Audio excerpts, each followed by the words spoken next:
কেৱল পুৰুষেই নহয়, নামাজৰ বাবে এইবাৰ ওলাই আহিল মহিলা।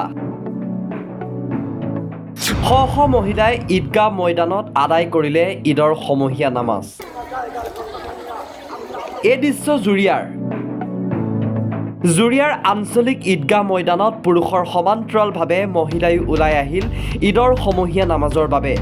জুৰিয়াত সমূহীয়া ঈদৰ নামাজৰ ইমামতি কৰে জুৰিয়াস্থিত মাদ্ৰাছা দাৰুল উলুমৰ অধ্যক্ষ আব্দুল্লাহ মাদানীয়ে।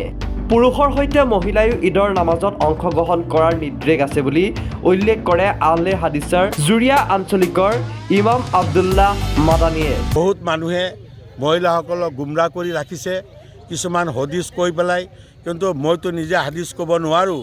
কিন্তু আলেম উলামাসকলৰ পৰা আজি পাকিস্তানে হওক, বাংলাদেশেই হওক, ইৰাণ ইৰাকেই হওক, বিশেষকৈ ইণ্ডিয়াৰ বহুত আলেম উলামাসকলৰ পৰা আমি তথ্যবিলাক আমি জানিব পাৰিছোঁ। আহলে হাদিছৰ আমাৰ মৌলানাসকলতো আমাক কৈয়ে থাকে, আমাক আহলে হাদিছ বুলি কয়। আহলে মানে মানা, হদিছ মানে হদিছ। কিন্তু তেওঁলোকে আমাক অলপ বেয়া অৰ্থত লৈ যায়। কিন্তু আমি মহিলাসকলক সম অধিকাৰ দিয়াৰ কাৰণে, তেওঁলোকক শিক্ষাৰ কাৰণে, যিহেতুকে ইছলামত প্ৰথম শব্দই আহিছে ইকৰা, শিকাওক। গতিকে মহিলাকো শিকিব লাগে, আহিব লাগে, পঢ়িব লাগে। আৰু নামাজ পুৰুষৰ কাৰণে যিটো মহিলাৰ কাৰণে একেই। জুৰিয়াৰ পৰা গিয়াছুদ্দিন আহমেদৰ ৰিপৰ্ট, নেশ্যন এনি।